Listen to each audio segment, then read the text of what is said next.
Shalom sa inyong lahat.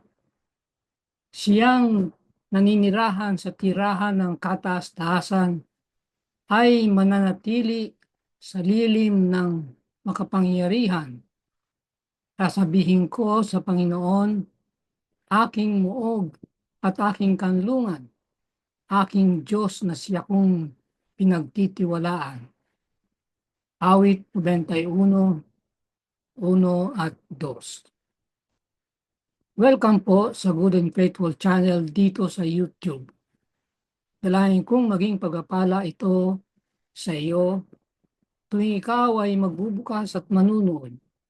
Ang pangunahing mapapanood mo ay ang pagtatalakay ng lingguhang pag-aaral ng salita ng Diyos. Dating ang araw na madaragdagan ito ng mga serye ng pag-aaral sa iba pang paksa tungkol sa pagiging katiwala ng Diyos. Nasa labas ng Babylonia, gayunman ang Babylonia ay nasa iyo.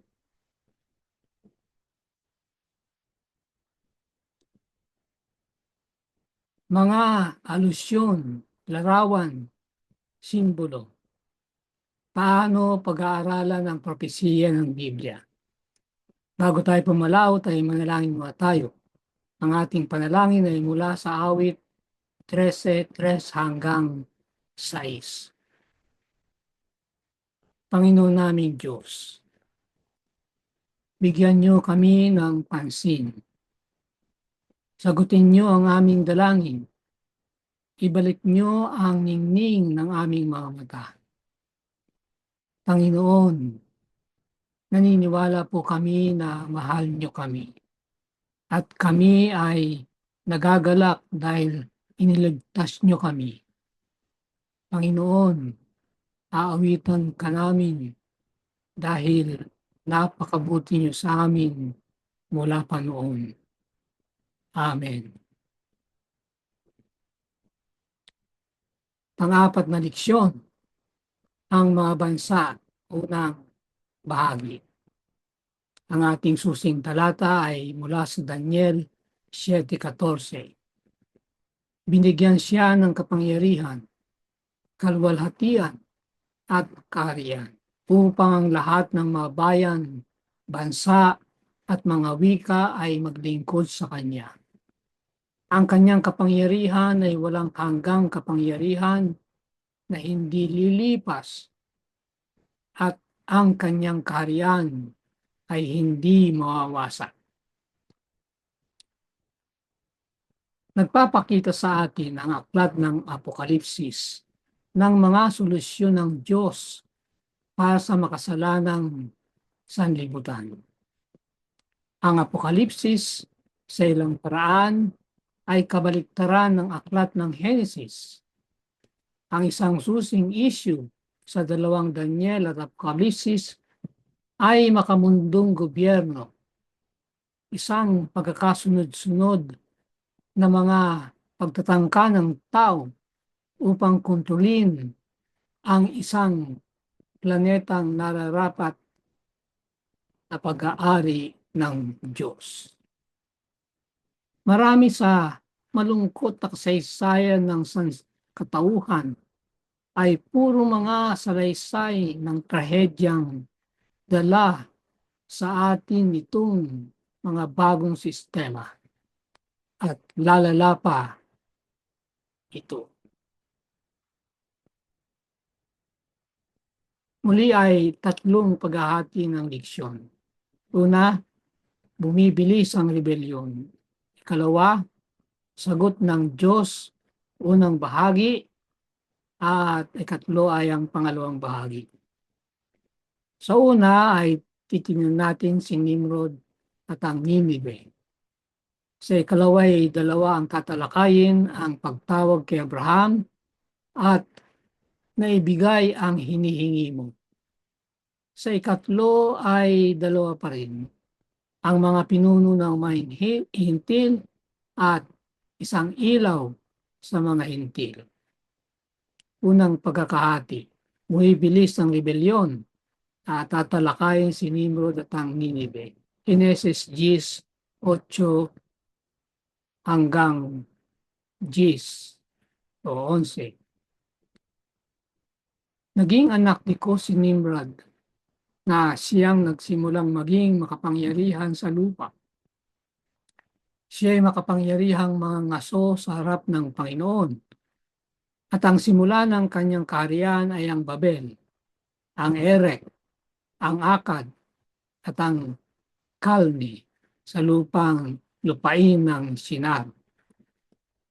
Buhat sa lupang iyon ay nagtungo siya sa Syria at itinayo ang Ninive. Ang mga epekto ng kasalanan. Nilikha ang Eden bilang ang huwarang tahanan para sa lahi ng tao. Sa sandaling pumasok ang kasalanan, walang magawa ang Diyos kundi ihiwalay ang sangkatauhan mula sa halamanan at sa punong kahoy ng buhay. Mahalaga yan sapagkat nagkasala sila at pag kumain sila mula sa punong kahoy ng buhay ay magpapatuloy ang kanilang buhay ng katapusan. Sa labas ng halamanan, kinailangang magtrabaho ng husto ang mga tao upang matustusan ang patuloy nilang pag-ira. Ang buhay ay naging mas mahirap. Kailangang tayo mabuhay kasama ang kirot at sa pamagitan ng pawis ng ating muka. Genesis 3:6 hanggang 19. Nagtiwala ang ating unang mga magulang na magbibigay ang karapat-dapat na hari ng daan pabalik sa halamanan. At nagdala sila ng mga alay sa tarangkahan ng Eden na may tapat na pag-asam sa pagtubos na mula sa simulay inalok ng Diyos sa nagkasalang sanlibutan. Nananatili, binawi, na ibalik ang Eden. Ang halamanan ng Eden ay nanatili sa lupa ng matagal pang panahon pagkatapos na ang mga tao ay naging isang itinakwil mula sa kaaya-ayang landas nito. Dito dumating si Adan at ang kanyang mga binata upang sambahin ang Diyos. Dito'y nagpanibago sila ng kanilang mga panata ng pagsunod doon sa kautusan na ang paglabag nito'y nagpalayas sa kanila mula sa Eden. Nang ang daluyong ng kasamaan ay nilaganapan ng sanlibutan at ang kabugtutan ng mga tao ay napagpasyahan ang kanilang kapahamakan sa pamagitan ng isang baha ng tubig. Ang kamay na nagtanim sa Eden ay inalis ito mula sa lupa. Subalit sa pangwakas na pagsasauli, kapag ka nagkaroon na ng isang bagong langit at isang bagong lupa, ayon sa Apokalipsis 21:1, ito'y isa sa uli na higit na maluwalhating nagagayakan kaysa sa pasimula. Patriarchs and Prophets, page 62. Ang pagkalat ng rebelyon. Ang iba, gayunman, ay trinabaho ang gawa ng taong mga solusyon sa ating mga nakatagpong problema. At makikita natin ang paglitaw ng mga lungsod-estado, isang pagtatangkang lumikha ng isang mas madaling buhay at marahil ay upang subukan muli na maranasan ang nawala sa Eden. May nakabasa tungkol kay Nimrod na nagpalagay na siya ay isang marangal na bayani na katulad ng mga na mapanakop na bayani sa paganong mitolohiya. Ngunit kapag inilarawan siya ng Biblia bilang makapangyarihan sa lupa at makapangyarihang mga ngaso sa harapan ng Panginoon, Ito'y hindi isang papuri. Si Nimrod ay dakila sa sarili niyang palagay at tumatayo siya sa harapan ng Panginoon sa isang isipang sinasalungat niya ang Diyos. Ang nakikita natin sa mga talatang ito'y ang paglaganap ng rebelyon laban sa Diyos. Isang rebelyon na iiral hanggang sa wakas. Lahat ng rebelyon ay tuluyang malilipol. Pangalawang pagkakahati, sagot ng Diyos, unang bahagi, at unang pagtatalakay ang mga panawagan kay Abraham. Genesis 12:1-3. Umalis ka sa iyong lupain, sa iyong mga kamag-anak, sa bahay ng iyong ama, at pumunta ka sa lupaing ituturo ko sa iyo. Gagawin kitang isang malaking bansa. Ikaw ay aking pagpapalain. Gagawin kong dakila ang iyong pangalan, at ikaw ay magiging isang pagpapala. Sa pamagitan mo, ang lahat ng angkan sa lupa ay pagpapalain. Upang maging iba mula sa mga bansang hintil. Sa Genesis 10, makikita natin ang paglitaw ng iba't ibang mga bansa. Ang salitang kadalasang isinasalin na mga bansa ay goyim na maaari ring tumukoy sa mga hintil. Sinasabi sa atin ng Genesis 10 na nahati ang lahi ng tao sa mga lupain, wika, pamilya, at mga bansa. Talatang 5. Halos kaagad pagkatapos iharap itong konsepto, tinawag ng Diyos si Abraham na umalis mula sa isa sa mga bansang iyon upang maging iba sa kanila at mula sa anumang kinakatawanan nila. Upang itatag ang isang bansang iba mula sa kanila. Nilayon ng Diyos na gamitin si Abraham upang magtatag ng isang bansa na tatayong kaibahan sa mga kaharian ng tao. Hindi sila magkakaroon ng hari maliban sa Diyos mismo. Ipapakita ng bayan kung ano ang mangyayari kung babalik ang lahi ng tao sa kanilang malalay. Naitatag ang Israel upang maging isang pagpapala sa lahat ng angkan sa lupa, Genesis 12:3.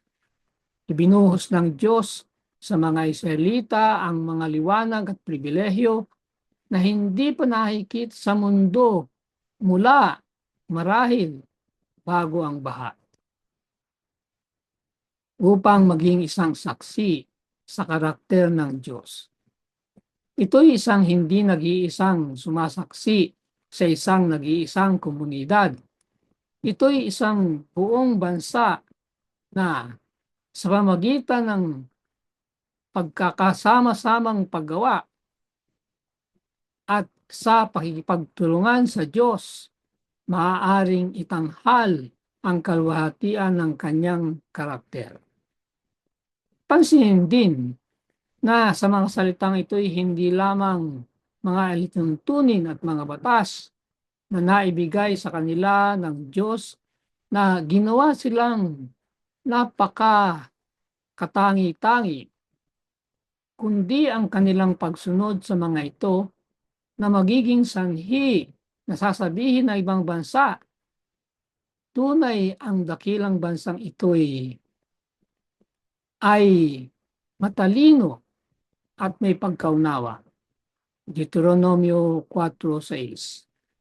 Gaano man kamangha-mangha ang mga katotohanang naibigay sa mga tao, ang kanilang kabiguang mabuhay ayon sa mga ito upang sundin ang mga ito'y magdadala ng mga sumpa sa halip na pagpapala at kamatayan sa halip na buhay.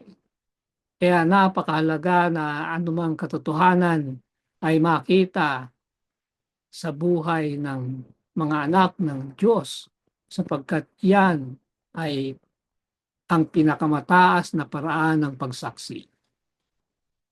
Pangalawang pagtatalakay, ibinigay ang iyong hinihingi. 1 Samuel 8:6-7. Ngunit hindi minabuti ni Samuel nang kanilang sabihin, bigyan mo kami ng isang hari upang mamahala sa amin. At si Samuel ay nanalangin sa Panginoon. Sinabi ng Panginoon, pakinggan mo ang tinig ng bayan sa lahat ng kanilang sinasabi sa iyo, sapagkat hindi ikaw ang kanilang itinakwil, kundi itinakwil nila ako bilang hari nila. Ninanais ang mayroon sa mga bansang hintil. Gaya ng orihinal na pagkakatatag, ang Israel ay hindi magkakaroon ng isang taong hari. Ang paraang ginawa ng ibang mga bansa sa takdang panahon, gayunman, ang pananampalataya ng mga tao ay nag-atubili at nasumpungan nila ang kanilang sarili na nananabik para sa mga bagay na ang mga bansa, ang mga hintil ay mayroon. Ang mga implikasyon ng kanilang kahilingan. Mahalagang mapansin na ang kahilingan para sa isang hari ay isang pagtanggi sa paghahari ng Diyos sa kanyang bayan. Gaya ng pagkakatatag, ang bansa ay tuwirang mananagot sa manlalalang at ang kanilang relasyon sa kanya ay ipinahayag sa pamagitan ng santuaryo at ng mga serbisyo nito. Bukod sa iba pang mga bagay, sa paghiling sa isang hari, dadalhin nila ang kanilang sarili, ang katulad ng mga uri ng pagdurusa na ang mga hintil, mga kahariang na hinaharap sa pilitang pagsundalo sa mga digmaan ng hari, pagkukumpiska, pagbubuwis, at iba pang mga kasamaan. Kanilang matutuklasan na ang mga taong may kapangyarihan na nakahilig na mamuno para sa kanilang sariling pabor sa halip na may kagandahang loob na gaya ng ginagawa ng Diyos. At saka, ang bagong kaayusan ay magiging permanente. Mabibigyan ang Israel ng kanilang hinihingi, ngunit kapag napagtanto nila na ito'y isang pababa, sila'y magiging nakabaon dito. Sabi sa 1 Samuel 8:18, sa araw na iyon, kayo'y daraing dahil sa inyong hari na inyong pinili para sa inyong sarili. Ngunit hindi kayo sasagutin ng Panginoon sa araw na iyon. Hindi pinansin ang mga pananggalang ng Diyos. Nalalaman ng Diyos ang kahinaan ng kanyang bayan at nakinikinita niya ng maaga pa na hihiling ang Israel ng isang taong hari. Ginawa nila ito. At napakarami sa banal na kasaysayan ay ang kwento ng mga kinahinatnan ng pagpiling iyon.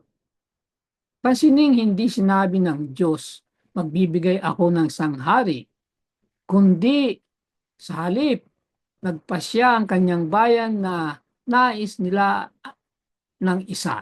Deuteronomio 17:14.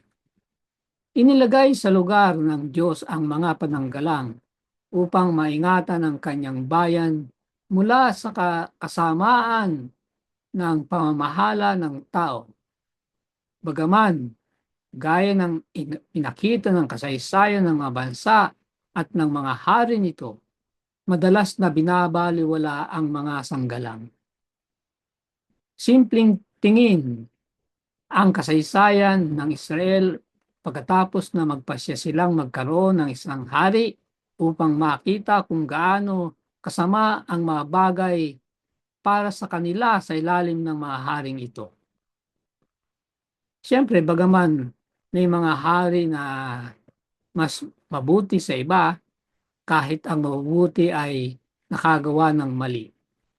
Isipin si David at Bathsheba.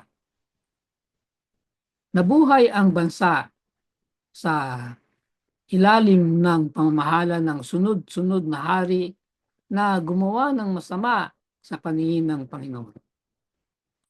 Noon kahit na ngayon, lahat ng pamamahalang tao ay ibinabahagi ang isang bagay na pareho. Ano yun? Mga makasalanan na pinamamahalaan ang ibang mga makasalanan. Pagkaganto, anong kasamaan ang maaaring maganap? Pangatlong pagkakahati.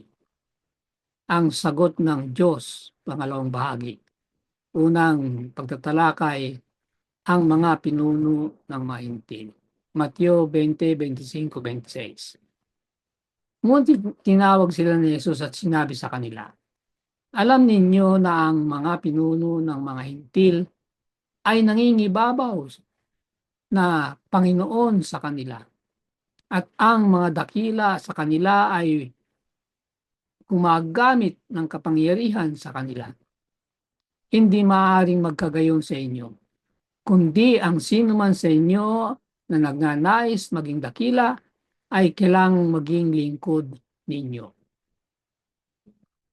Ang pakikitungo ng Diyos sa Israel ay naglalaan ng mayayamang kabatiran sa kanyang pakikitungo sa iglesia ng Bagong Tipan. Sa maraming paraan, ang bansang Israel ay nagsilbi upang magbabala sa mga kamalian ng iglesia. Malayo sa pagiging kayang angkinin ang anumang uri ng kahikitan sa sinaunang Israel, ang mga Kristiyano ay naging at nanatili pa rin napakadaling maakit sa mga katulad na tukso. Ang babala ni Jesus. Humingi ang Israel ng isang taong hari, isang kahilingang nauwi sa moral na pagbagsak ng bansa. Ang mga hari naging progresibong higit na masama hanggang pinaintulutan ng Diyos ang mga taga-Babilonya na bihagi ng kanyang bayan bilang isang bagay, siyempre, ng pagtutuwi. Isang bagay na katulad sa nangyari sa kasaysayan ng Kristiyanong Iglesia. Ano nga yung nangyari sa Kristiyanong Iglesia? Katulad na kabiguan, Israel at ang Kristiyanong Iglesia. Bagaman hindi nila naisaayos ang kanilang sarili na tulad ng isang bansang hintil, nang nagkakapangyarihan si Constantino at nagpahayag na siya ay isang Kristiyano, naibsan ang mga mananampalataya. Natapos na ang mga pag-uusig. Nasa sarili nito'y isang pagpapala. Subalit, pagkatapos ay sumagi sa isip ng iglesia na maaari nilang pakinabangan ang kapangyarihan ng emperador para sa kanilang sariling kalamangan. Sumiklab ang iba't ibang malalaking pagtatalo sa gitna ng mga Kristiyano noong ika-400 taon. At nang masumpungan na iglesia ang sarili na walang kakayahang lutasin ang mga ito, pinahintulutan nito ang emperador upang mamagitan. Unti-unti ang obismo ng Roma ay tumaas sa katanyagan, kung saan siya ay minsang isang nakatatandang obispo sa gitna ng mga kapantay. Nang panahon yun ay pantay-pantay ang mga obispo, walang mas nakakataas sa kanila. Hanggang ang obispo ng Roma ay tumaas ang katanyagan at hindi magtatagal ay magiging papa. Pinaintulutan ng Iglesia ang Estado upang mamagitan sa mga relihiyosong bagay. At kapag dakang nakapasok ang paa ng Estado sa pinto, ang mga bagay ay tumungo mula sa masama hanggang sa mas masama. Ang kasamaan ng kompromiso. Katulad ng Israel, marami sa pinakamadidilim na kabanata ng Kristiyanong kasaysayan ay ang tuwirang resulta ng kompromiso, kung saan bumaling ang Israel sa pagsamba sa mga Diyos-Diyusan hanggang sa punto na paghahandog ng mga bata sa mga Diyos-Diyusan. Ang Iglesia ay unti-unting hiniram ang maraming sa mga pamamaraan ng paganong imperyo hanggang sa puntong maraming matapat na mananampalataya ang naging martir dahil nahiwatigan sila bilang banta sa Iglesia-Estadong institusyon. Pangalawang pagtatalakay, isang ilaw sa mga hintil. Apokalipsis 18:1 hanggang 4. Isa pang anghel sumigaw ng may malakas na tinig, nagsasabi, "Bumagsak, bumagsak ang dakilang Babilonya." At narinig ko ang isa pang tinig na mula sa langit na nagsasabi, "Magsilabas kayo sa kanya, bayan ko, upang huwag kayong madamay sa kanyang mga kasalanan at huwag kayong makabahagi sa kanyang mga salot." Ang pangunahing layunin. Ang pangunahing layunin para kung saan itinatag ng Diyos ang bansang Israel ay hindi upang hatulan ang natitirang bahagi ng daigdig, kundi upang iligtas ito. So, yun ang panukala ng Diyos. Gagamitin ang isang bansa na itatatag niya, pagpapalain niya ito, at sa pamagitan ng mga pagpapalang yan ay aakitin ang mga bansang nakapalibot sa kanya. Tiyak, karamihan sa atin ay madaramang hinatulan kapag tayo'y napaharap sa matwid na kilos ng ibang tao. Pagka merong mabuting tao, gumagawa ng maayos, yung mga hindi gumagawa ng maayos ay nakukonsensya. Dahil lang doon sa buhay ng mabuting tao. Yan ang ibig sabihin to. Kaya ang pag-iral ng Israel ay magsisilbi upang palakihin ang kasalanan at pagkamakasarili ng mga bansa sa paligid nito. Ang mga manampalataya na namumuhay sa pakipagkasundo sa Diyos ay pinalalaki ang kanyang matwid na karakter na natural na umaakay sa pananalig.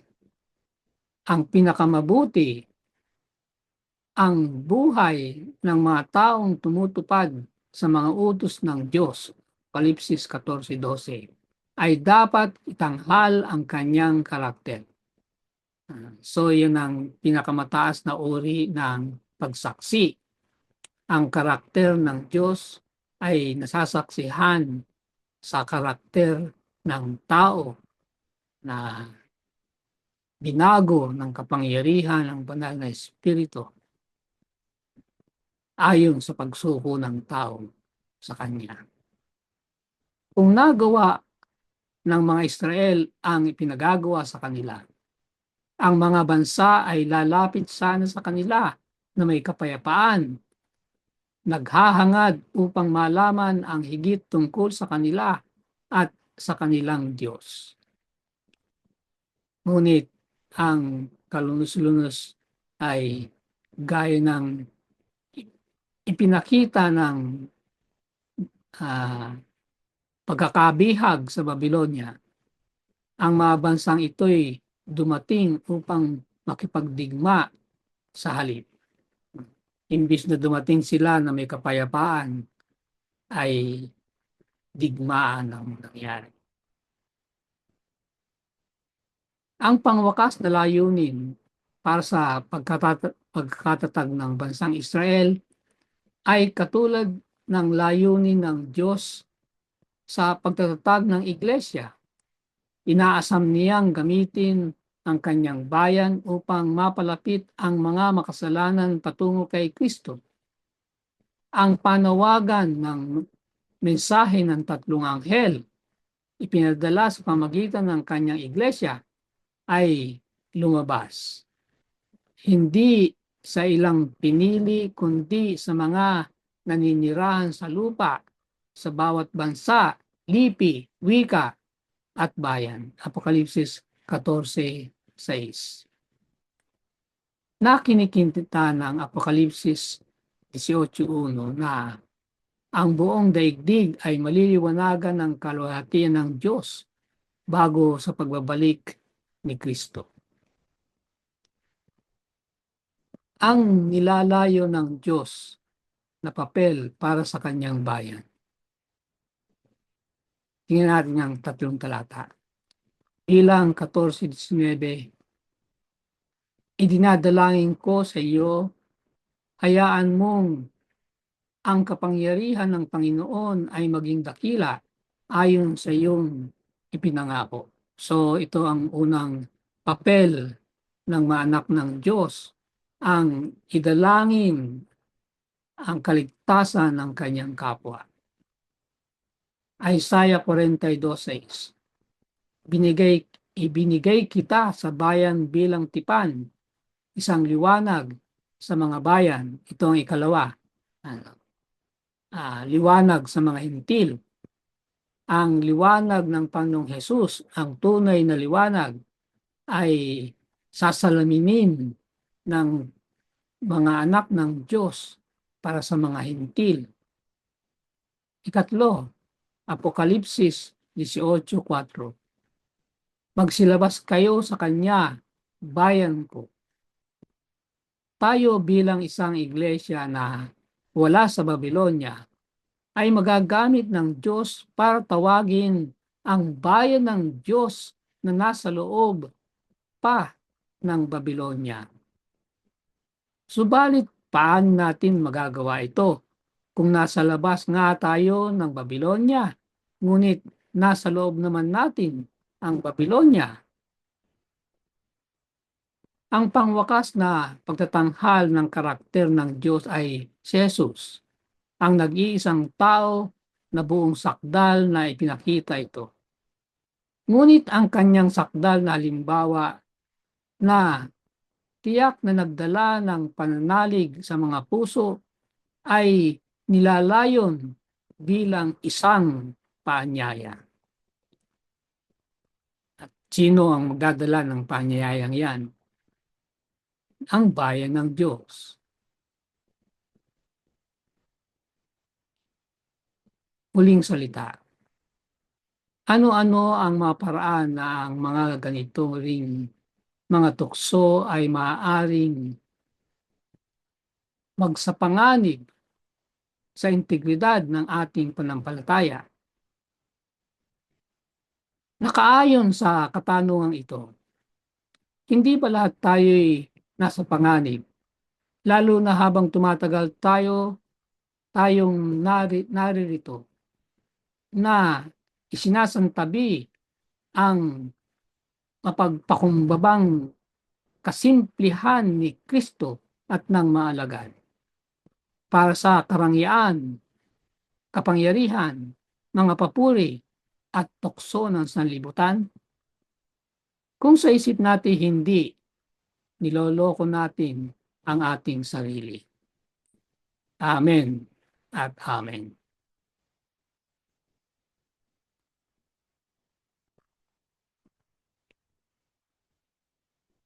Dalangin ko para sa iyo. Sa ngalan ng ating Panginoong Hesus, ang nais ng lahat ng mabansa, dalangin ko na kapag naitatag na ang kanyang kaharian sa bagong langit at bagong lupa, ay ikaw ay bahagi ng mga mamayan nito. Amen. Sumainyo ang Good and Faithful channel dito sa YouTube. Ako'y patuloy nagpapasalamat sa mga taong tumutulong na makarating ito sa kaalaman ng marami pa. Pagpalain nawa sila ng Diyos. Malaki ang iyong magiging bahagi sa ministeryong ito kung ikaw ay magsusubscribe kung hindi pa. At kung naging pagpapala ito sa iyo ay mag-share at mag-like. I-click na rin ang notification bell upang kaagad na malaman mo kapag may bagong video. Ang PowerPoint presentation ay makukuha rin kapag hiningi sa aking Messenger account. Maraming salamat. Magkita tayo sa susunod na linggo.